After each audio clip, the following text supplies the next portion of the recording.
and we'll start with Justin. So just early impressions of the offense and just what are the objectives that you guys are trying to accomplish this spring? Yeah, the biggest one is becoming a unit. A unit that can contend for a Big 12 championship. And with so many new guys, and then installing a new system, it's just everybody's really starting from scratch. And so there's a major process of becoming one and all doing it together. And obviously that takes, there's so many things that go into that.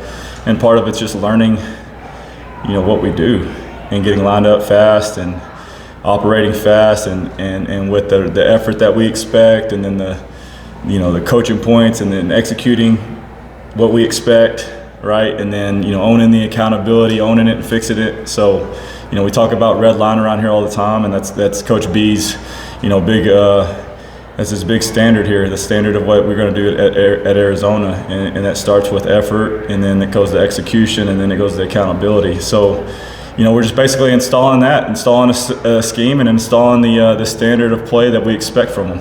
Noah was saying he's never been in an offense this quick. What are the benefits of no huddle and I guess just playing fast? Yeah, I think obviously it's a huge advantage, especially late in the game. But it's only an advantage if you can execute it, right? So we talk about this all the time. Like tempo can be a weapon. But it's only a weapon if we're doing it the right way, if we're lining up fast, if we're intentional with the details, if we're disciplined and then our assignment, how we're executing it. If we're not, then we're just playing fast to go 3 and out as fast as possible. Okay, so and that obviously is a disadvantage. So there's parts to that do give you an advantage, but at the end of the day, if we're not executing at a high level, then tempo does not give you the advantage that we expect it to late in the game. Troy and then Michael. When you look at the quarterback room and how they're moving along in terms of the progression of the playbook, where are they in your assessment, and how does Noah help the rest of the guys, and even though he's learning, pick up the playbook as well? I've been actually really impressed with our quarterbacks because I've probably installed more than I've ever installed in the first 4 days here. And it's because Noah and Braden allow me to, because they are so cerebral, they're professionals, extremely intelligent. But obviously you've been around quarterbacks that are intelligent, but the most impressive thing with both of those guys is they can process it. For the most part, when we go out on the field, they're executing at a high level. Now, there's some stuff, obviously, that they're going to make a mistake on just because it's new and fresh, and it might be a look that we weren't, expecting, and so they make the wrong decision, whatever it may be, or make the wrong throw, the wrong read in the progression, whatever it may be. But the greatest thing about it is that accountability part is both of them will own it and fix it immediately. And so it's been a very, from an install standpoint, man, we've gotten 90% of the offense already in, and with a lot of flavor. It's not just like your typical hey, let's put like a base formation in with a base play and let's get really, really good at it, which I do believe in that.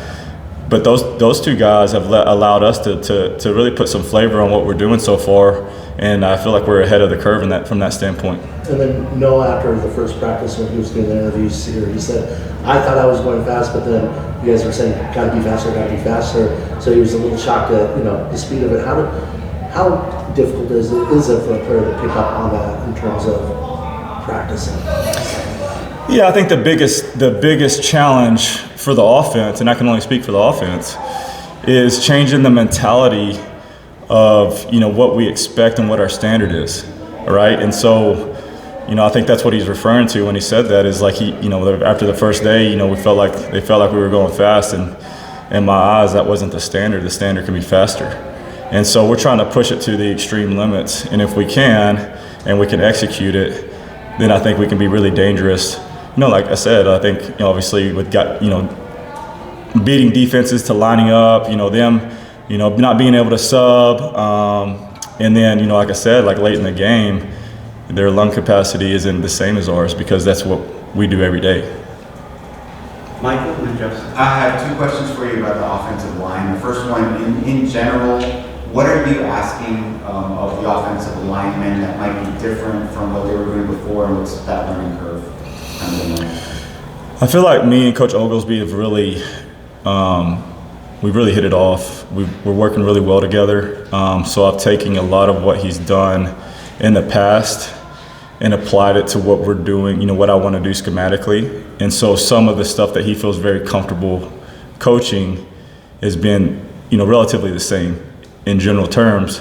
But probably the hardest part, you know, for those old linemen right now is having to, you know, find ways to finish practice because we are playing in a up-paced tempo offense. So they're just not used to that. You know, most of them, whether they transferred here or they played here last year, that's just not what they did. And so having to process, you know, I think the offensive line is probably the hardest job in college football because there's so many different fundamental details that you have to master.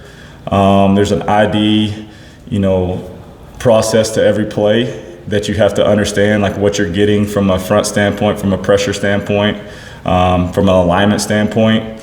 And doing all that really fast is really hard.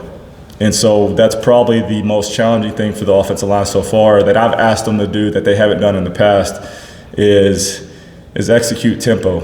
And even when we're not playing with like our tempo, you know, our fast tempo, we still got lined up fast and we still try to press the pedal. So, you know, I think it's my job to kind of like, you know, control the tempo by holding the call, but I want those guys lined up fast. I want to ID fast.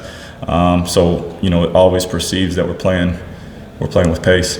That leads perfectly to my next question, which is specifically about center. What are you looking for in a center in this system, and what are that player's responsibilities? To me, the center is just an extension of the quarterback. You know, we ask a lot of that guy because I try to take some of it off the quarterback and put it on the center from an ID standpoint. So he's got to be very intelligent, be able to process and different types of, like I said, different types of front, different types of alignments.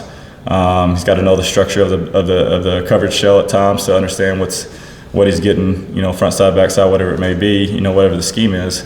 And so he's got to have a ton of communication skills because he's making that whole thing go. And then he's got to have a little, you know, in my terms, this is, you know, take it for what it's worth. He's got to have a little dog in him, you know, and I feel like the best centers I've ever been around had a little edge to them, whether they were, you know, short, big, fast, strong, explosive. It didn't matter. You know, at the end of the day, they just had a ton of heart. And, you know, our guy Marshall last year, he wasn't very athletic. He wasn't very explosive, but he had the heartbeat of the entire offensive line, and they listened to him. And he was tough as nails, and he made us go. So I put a lot of stock into the center, and because that guy does a lot for us. And like I said, he's the first one that touches the ball, and he chases the ball every play.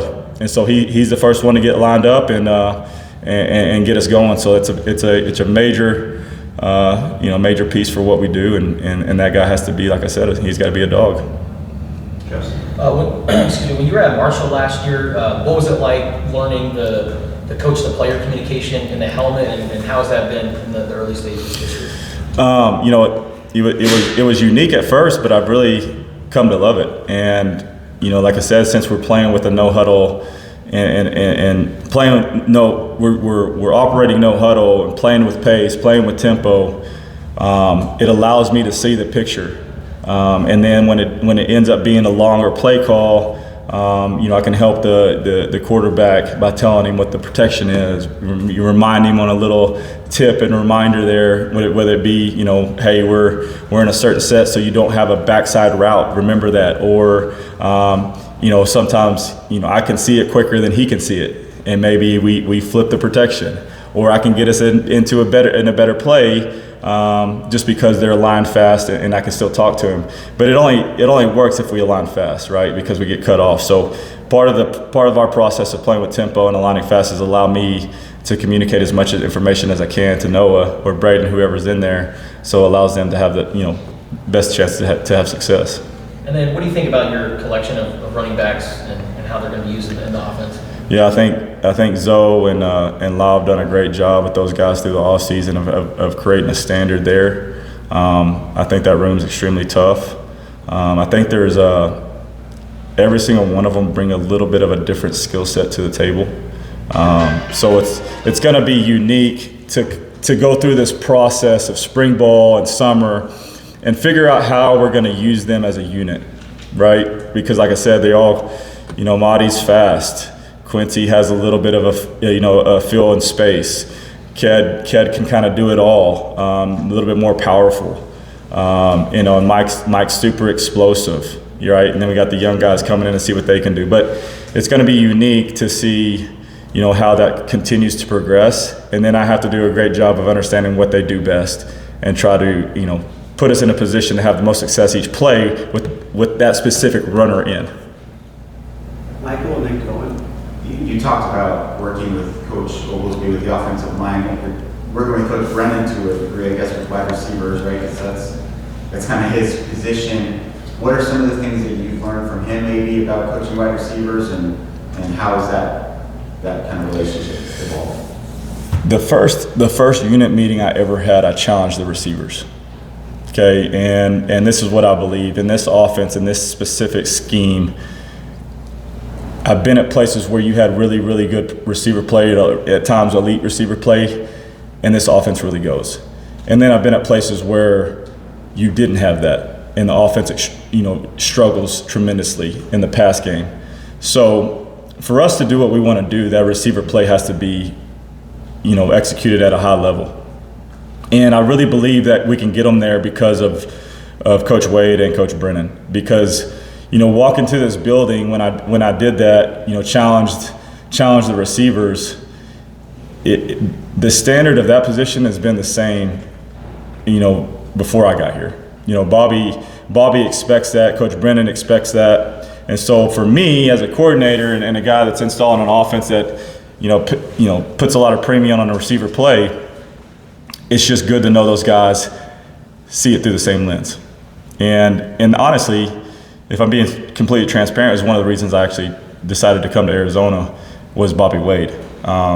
Just because I believe in him and I know that position group has to be coached and held accountable and loved and recruited and all that stuff. I mean, he's just so good at what he does. So I'm extremely excited about him. And like you said, I've learned, every practice I hear Coach Brennan give a coaching point to a receiver, or whether it be in a meeting that he's talking to the entire team or the unit, and he brings something unique to the table, and I write it down just because I've never heard of it that way. It might be said, it might be something that we do, but it's communicated a little bit maybe more simple, or it makes more sense to do it the way he's talking about. So obviously anything that he said, because he's done it for such a long time, I'll listen and try to apply. So, obviously, I said this from the start of that question.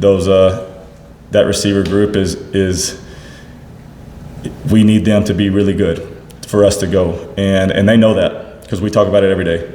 And I believe in those guys. I believe in Coach Wade, and I love that our head coach believes in the standard as well. Cohen and Justin. So to go kind of off that question as well, Coach Wade mentioned last week that he believes your offense is structured to get a couple guys over 1,000 yards. That's pretty high praise. What's your early assessment of the kind of wide receiver group, even the tight ends, any potential standouts as well for your team so far? I think we have a lot of speed. So it's going to be fun to get creative and find different matchups, for guys like Watley, Hudson. Chris Hunter's made some plays. Spivey's a big body outside. Phelps is a big body outside. JP's obviously extremely twitchy. Luke is really tough and fast. So it's honestly it's a little bit like the running back room where we may have the same body types at some positions, but all of them bring a little bit something unique and different from a skill set level to the table. And so it's going to be fun. And it's going to be fun to figure out what they can do and what they're really, really good at it, and then kind of what they struggle with, and put them in positions to have success. And obviously, it's just day 3, right? We just had our 3rd practice, so we're still trying to figure out who can do what, and we're working through that process. And we talk about this all the time. It's on the wall in our team room. It's a process over outcome operation, And so I'm not necessarily looking for them to execute at extreme high level right now. I'm more, looking for them to, practice by the standard that we expect. And but I am encouraged by some guys early. I think Watley's speed is going to be a problem, and he's made some big time plays. Chris Hudson is super natural and fluid and does a lot of good things. I love Phelps' size, and I think he's starting to become his own person and utilize that and feel confident in what he's doing. And like I said, Luke Wysong, he's tough as nails, man. I mean, he'll go fight you. And so he's kind of our bulldog, even though he has, a really good skill level. And I can go on and on. Chris Hunter, obviously, if you talk to guys last year, he kind of came on the scene late last year and really helped them. He's continuing to progress. He does some really, really special things in practice. So just really excited about the group and where they can go. Obviously, we're not there yet.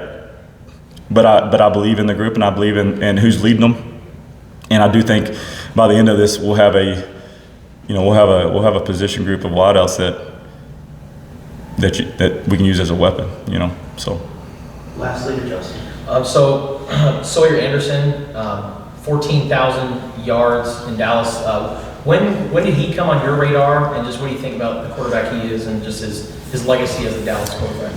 Yeah, so we had Sawyer committed at Purdue when I was the tight end coach, and when I was the tight end coach for Graham, Graham Harrell is probably the biggest mentor I've ever had since coaching and honestly playing too, because he was a stud when I was at Texas Tech. But part of our process of working together is we recruited the quarterback together, just because we saw it through the same lens, and both of us believed in the same, looking for the same skill set, for the intangibles, et cetera, of what we want in a quarterback. And so we both believed in him at Purdue, ended up, committing him at Purdue, and we had a coaching change. And so obviously had the opportunity to bring him here, and I'm super excited about him.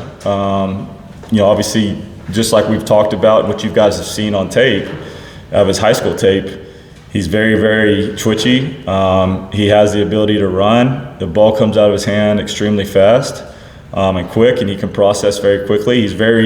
I've been very impressed on how well he's picked up this offense because of the speed of install we're going at, because of Noah and Braden, right? And he is right there. I mean, for a freshman to be able to pick it up like that and be able to spit it back to me in a meeting, or go out there and execute a play. Like he did a couple of them today. He did a good job. It's been very impressive. So I'm excited about Sawyer. He has a long way to go still. He's still learning how to play the position, because obviously transitioning from high school to college at the D1 level, especially in the Big 12, there's so much more demand to the position that I think he's learning, as we go.